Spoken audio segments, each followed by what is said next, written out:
अस्सलाम वालेकुम जी, मेरा नाम सुहेल अब्बास है और आप देख रहे हैं learn with Suhail official YouTube channel.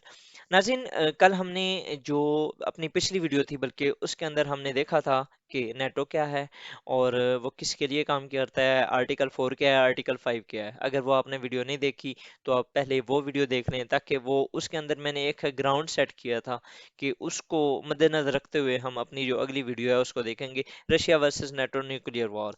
हुआ क्या है जी, ये अभी यूएन सेक्रेटरी जनरल ने वार्न किया है कि जब G20 की समिट हुई थी कि it is absolutely essential to avoid escalating the war in Ukraine.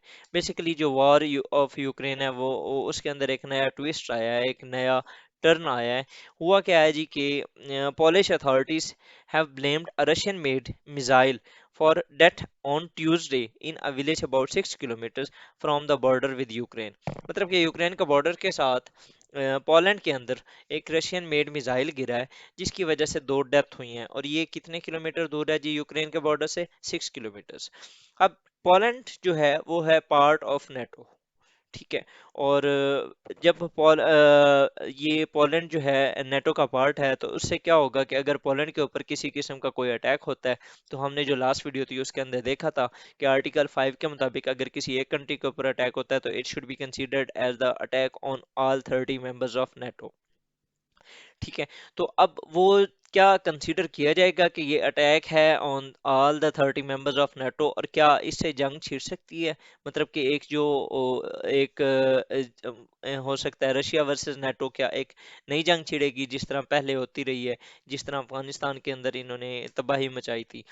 तो if confirmed that the missile was fired by Russia, it would be the first time since its invasion of Ukraine in Feb that one of the Moscow's weapon has struck and inflicted casualty in a NATO country। मतलब कि ये पहली बार हुआ है। हालांकि Europe के अंदर ही जंग लड़ी जा रही है, लेकिन अभी तक किसी और नेटो कंट्री को, कोई भी नेटो कंट्री जो है वो हिट नहीं हुआ। वाइल द पोलिश जो फॉरेन मिनिस्टर हैं, उन्होंने कहा है कि the missile being made in Russia, Poland president, जो मिसाइल है वो रशियन मेड है। और जो पोलैंड के प्रेसिडेंट है, उन्होंने ये कहा है कि शायद ये जो मिसाइल है वो मिस फायर हुए हैं, या यूक्रेन के ऊपर जो फायर हो रहे हैं उनका एक जो वो रिमेनिंग्स होती हैं वो भी हो सकती हैं।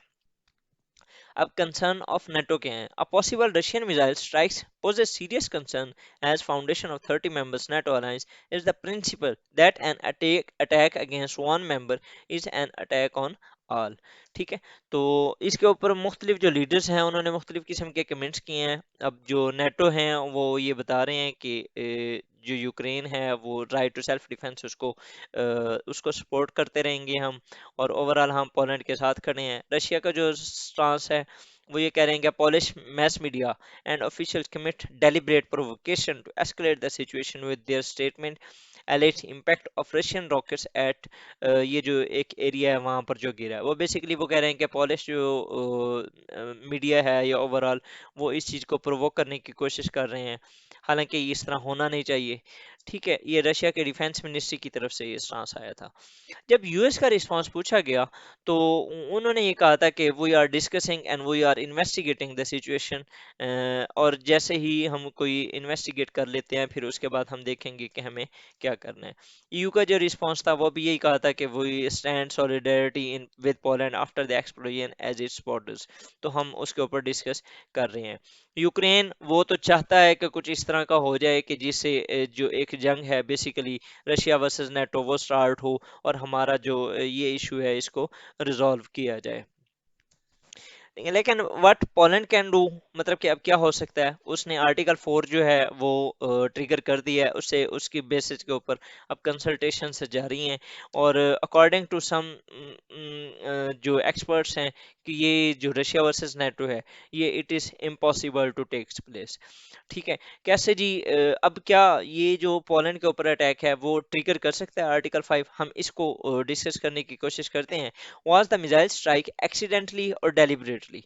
क्या मतलब कि अब ये भी देखा जाएगा कि क्या वो एक्सीडेंटली गया है या डेलिबरेटली गया है। अगर फॉर एग्जांपल एक्सीडेंटली गया है, फिर तो कोई मसला ही नहीं होना। कैसे? पाकिस्तान के ऊपर अंदर जो है 9 मार्च को ब्रह्मोस मिसाइल आया, लेकिन पाकिस्तान ने ज़्यादा रिएक्ट नहीं किया। ये एक्सीडेंट था। अकॉर्डिंग टू इंडियन जो मिनिस्ट्री है वो एक्सीडेंटली हुआ था। सिमिलरली जब सीरिया के अंदर वॉर हो रही थी तो टर्किश के कुछ जहाज थे जो कि सीरिया के अंदर गलती से चले गए थे। इसी तरह रशिया के भी एक दो जहाज थे जो कि टर्की में गलती से चले गए थे। तो ये जो एक्सीडेंटली होते हैं उनके ऊपर इतना ज्यादा जो रिस्पॉन्ड है वो नहीं किया जाता। Was Russia actually to blame? क्या मतलब कि वो है वाकई रशिया का, या यूक्रेन ने मिस फायर हो गया, यूक्रेन से मिस फायर हो गया, या इस तरह भी हो सकता है कि वो जो रशिया के अटैक हुआ है ऑन यूक्रेन उसकी कुछ रिमेनिंग्स हों जो कि पोलैंड के अंदर गिरी हों। इस तरह का भी कुछ हो सकता है। It makes a massive difference whether this was a targeted attack on Polish military or civilian sites or whether it was a stray missile, जो कि मैं ऑलरेडी आपको बता रहा हूँ। Next, there is also possibility that this was debris from a strike in Ukraine. ये भी already मैं बता चुका हूँ. The losses of any innocent lives is tragic in any case. But I think ये डोनी ये एक पॉलिटिकल साइंटिस्ट हैं और प्रोफेसर हैं, रिसर्च एनालिस्ट हैं। उनके मुताबिक ये उनका जो एनालिसिस है मैं वो क्योंकि इसे एग्री करता हूँ तो मैं वही मेंशन कर रहा हूँ कि the loss of any innocent lives is tragic in any case, but I think the number of deaths resulting from strike will also be a factor in whether Poland requests invocation of Article 5. ठीक है। तो further अगर देखें तो John आर्डनी, ये जिस तरह मैंने आपको ऑलरेडी बताया यूएस आर्मी वॉर कॉलेज के ये लेक्चरर हैं और रिसर्च प्रोफेसर हैं। इनके मुताबिक it was difficult to assess currently whether the apparent missile strike could trigger Article 5 as the details of what occurred in Polish village are not yet fully known and there are lots of variables at place है। Poland भी यही कह रहा है कि अभी हमें कोई आइडिया नहीं है और ये हो सकता है कि ये जो यूक्रेन से एक स्ट्रे मिसाइल वो आया हो। जो पाकिस्तान सॉरी जो रशिया है उसने भी ये प्रेस किया है क्योंकि वाशिंगटन ने जैसे जो बाइडेन ने कहा था कि it is unlikely the missile came from Russia, मतलब कि ये ऐसा हो ही नहीं सकता कि ये जो रशिया से ये मिसाइल आया है। बेसिकली ये कोई इस तरह का ही होना है जो कि एक स्ट्रे मिसाइल ही होना है। अब अगर फॉर एग्जांपल देखें तो क्या रशिया वर्सेस नेटो हो सकता है? हम मैंने ना ऑलरेडी जो रशिया यूक्रेन वॉर थी उसके अंदर इसको काफ़ी डिटेल के अंदर मैंने मेंशन किया। उसके ऊपर तकरीबन मैंने 7 से 8 वीडियोस बनाई थी छोटी छोटी, जिनके अंदर मैंने मुख्तलिफ किस्म के टॉपिक्स किए थे रशिया यूक्रेन वॉर की। उसके अंदर मैंने ऑलरेडी ये कहा था कि it is impossible nuclear war in a post Clausewitzian era. Clausewitzian era क्या था जी? ये एक पॉलिटिकल साइंटिस्ट थे। इन्होंने कहा था कि अगर आपने कुछ भी स्ट्रेटेजिकली कुछ गेन करना हो तो आप किसी भी कंट्री के साथ वॉर स्टार्ट कर सकते हैं और वॉर में इंगेज होके आप कुछ अपने जो मकसद है उनको पूरा कर लें। लेकिन we are living in a post Clausewitzian era, मतलब कि अब आप जंग के जरिए अपने जो वो एक स्ट्रेटेजिक गेन्स हैं उनको हासिल नहीं कर सकते। कैसे? एग्जाम्पल दे देता हूँ। अफगानिस्तान के अंदर यूएस आया, उसने अपने ऑब्जेक्टिव्स कोई ना गेन कर सके। यूक्रेन के अंदर अभी रशिया इस टाइम इन्वॉल्व है लेकिन वो जो करना चाहता था वो नहीं कर सका, बल्कि रशिया खुद कितना बैकफुट पे जा चुका है। ये इस चीज़ का आपको अंदाजा होगा कि वो एक अपना रीजन जो कि उसने एनेक्स किया हुआ था वो आजकल उसको छोड़ने की तैयारियों में है। ठीक है। और तीसरी जो रीजन है, we are living in a era of mad mutually assured destruction. अगर फॉर एग्जांपल अब कहीं पर भी कोई जंग जो होती है तो it will be a world war 3, और उसमें क्या होगा कि दोनों साइडें ही तबाह हो जाएंगी जिस तरह वर्ल्ड वॉर 1 और वर्ल्ड वॉर 2 के अंदर हुआ था। क्योंकि दुनिया के अंदर बहुत ज़्यादा पोलराइजेशन हो चुकी है, हम बहुत ज़्यादा डिवाइड हो चुके हैं, हमने अपने बहुत से अलाइंसेस बना लिए हैं। तो अब एक कंट्री के साथ अगर कोई भी जंग होती है तो दूसरा कंट्री लाजमी इन्वॉल्व होगा, इसी तरह तो तीसरा होगा, इसी तरह चौथा होगा, इसी तरह चेन बनेगी और अल्टीमेटली क्या होगा? The war will be considered as a World War 3 and will be turned into a World War 3। ठीक है। तो सो वार इज अनलाइकली इन दोनों के दरमियान। मैनिफेस्टेशन अगर फॉर एग्जांपल मैं इसकी दूं कि जब यूक्रेन के अंदर वॉर स्टार्ट हुई थी तो जो यूक्रेन था उसने नेटो को मल्टीपल टाइम्स कहा कि आप जो अपना एरिया है उसको नो फ्लाई जोन कंसीडर कर दें।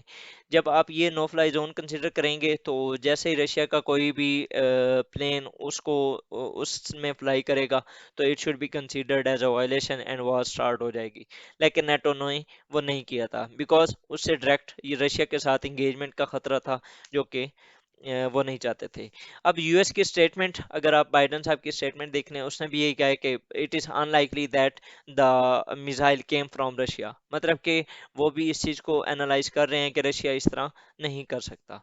तीसरी इसकी जो मैनिफेस्टेशन है कि Russia is a nuclear country, लेकिन अपने 7-8 माह हो गए हैं जब से वो जंग कर रहा है और वो देख भी रहा है कि मैं हार रहा हूँ, लेकिन स्टिल उसने कोई ऐसी न्यूक्लियर फैसिलिटी या कुछ इस तरह का यूज़ नहीं किया जिससे वो जंग जीत सकता हो। हालांकि अगर वो जीतना चाहे तो विद इन सेकेंड्स वो जीत सकता है, जिस तरह अमेरिका ने किया था इन जापान 1945 के अंदर। तो उसने भी एटम बम गिराए थे जब उसने देखा था कि जापान मुझसे नहीं, मैं उसको नहीं हरा पा रहा, या वो तो उसकी एग्रेशन खत्म ही नहीं हो रही, तो उसने एटम बम गिरा दिए थे। अब अगर रशिया चाहे तो वो एटम बम गिरा सकता है, लेकिन अभी तक कुछ इस तरह का नहीं कर रहा। तो बेसिकली ये क्या है, basically these are the manifestations कि जो वॉर है वो न्यूक्लियर की वॉर या वहां तक नहीं पहुंच सकती।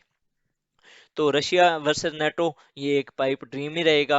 इंशाल्लाह the situation will be sort out by diplomacy and by the जो एक डायलॉग्स और निगोशिएशंस होती हैं उनसे ये जो मसाइल हैं वो डिस्कस होके हल हो जाएंगे with the passage of time.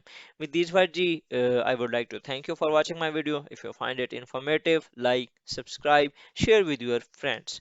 Thank you. Allah Hafiz.